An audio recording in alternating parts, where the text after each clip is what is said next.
Yes, children, we'll continue with the French Revolution. Now, you have already learned about the first estate and the second estate, and now we'll be reading about the third estate. Now, first estate and the second estate, they enjoyed the luxuries of life.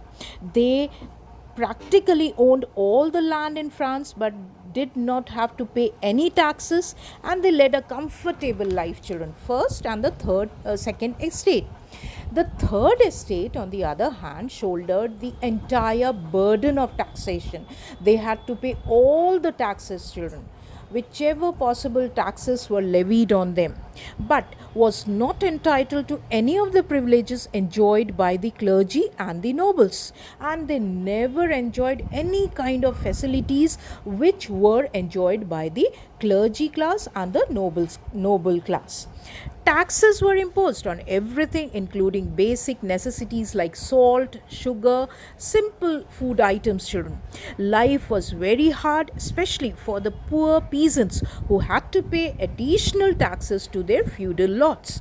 And only it was the peasant class, those poor farmers' children who were growing food for the people there, they were the one they had to pay additional tax. Growing power of the middle class. Now, this way, children, the poor labor class or the third estate, they were the one tortured, suppressed by the noble class as well as the clergy class. That is the first estate and the second estate. Now, finally, what happened, children? How come the revolution began? Growing power of the middle class. Now, the French merchants, traders, manufacturers, lawyers, doctors, teachers, and other professionals had acquired great wealth and became economically very powerful and strong. And that too, it was in the 18th century. However, they were denied social equality and political rights. They were said they had gained all the wealth, they had gained the power there, economically they became very rich, but they were denied social and equality and political rights, children. This caused great resentment and anger arose among them. They used their economic power to overthrow the ancient regime. So you heard about ancient regime was then the existing feudal society in France, children. Now, then they got influenced by the some of the new ideas too. The revolutionary writings and the ideals of great political philosophers like Voltaire, that created an intellectual ferment in France. And these philosophers, children, Voltaire, Rousseau, and then Montesquieu, these people, these philosophers, they had through their philosophy have changed the minds of the people of France. The middle class was greatly inspired by the revolutionary ideas of liberty, equality, fraternity, and popular sovereignty, children. Through their writings, the philosophers exposed the evils of French society and government and inspired the people to revolt and fight for their rights. Now, first of all, the liberty, it meant freedom in everything, children. Freedom of speech, freedom of worship, freedom of religion, everything. Then equality, all are equal, no poor, no rich class. Then fraternity, each and every man has to be given importance, the class. Then popular sovereignty, everybody is equal in the eye of the government, children. So for all, through their writings and philosophy, these philosophers, children, they brought out the evils of French society and the government, and they inspired the people to revolt and fight for their rights. They said, we have the right to freedom. Then the another cause for the revolution, children, was an autocratic absolute monarchy type of government. The French king was an autocrat, that is, I myself, I am the king, and whatever I say, I command, I order, that should be fulfilled. That's it. He enjoyed absolute powers and his will was law. So whatever I say, my will, whatever I'll just declare, it will become a law.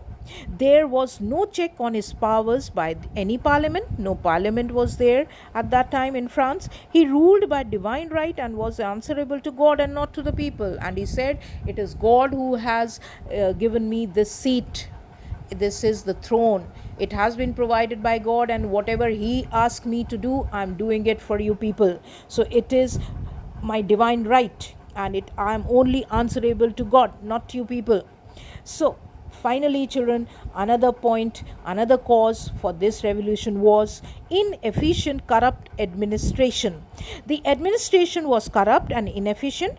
The officials were selfish and unconcerned about the welfare of the people. King Louis XVI was pleasure loving and extravagant. That is, he kept on enjoying in his own world the luxuries of the life, and he was always spending everything extravagant, wasting the money, wasting the taxes and revenues he had collected from the poor peasant. Their money, their hard earned money, he kept on wasting. He was completely ignorant of the and indifferent to the sufferings of the common people, and was greatly influenced by his beautiful and ambitious wife, Marie Antoinette. So he was again only and only he was there enjoying with his wife. And his wife was very ambitious. She wanted everything, to have everything, all the luxuries of life. Together, they wasted money on festivities and pleasures and emptied the royal treasury. So, this was another cause. The king, that is the French king, he was altogether an autocrat, and he kept on wasting the money, he and his wife, in all the luxuries, in all the partying and festivities, children, pleasures, and they emptied all the royal treasury that was collected through the taxes, heavy levied taxes on the poor farmers. The economic bankruptcy was further aggravated by French involvement in useless wars against England. And in your war, France always was warring with England, because I told you earlier, two children, England had become a capitalist and a very strong country which had all the different colonies in America, in this eastern side of the world too, India too. So it had become very powerful. So France never accepted its power, and it kept on being at war with England. The rich who could afford to pay taxes continued to be exempted from it, while the poor were crushed under heavier taxation. And finally, it was seen that the rich people, they could pay the tax, but they continued to be exempted from it. Nobody asked taxes from the rich people, and poor people were crushed under more and more taxes. Finally, children, influence of American Revolution. Then they were also inspired by the American Revolution. The French generals and the soldiers who had fought in the American Revolution returned to France with revolutionary ideas and inspired the people to fight against their unjust, despotic government. The success of the American revolutionaries enthused the French people and encouraged them to rebel. And finally, they went for the revolution, children. Thank you.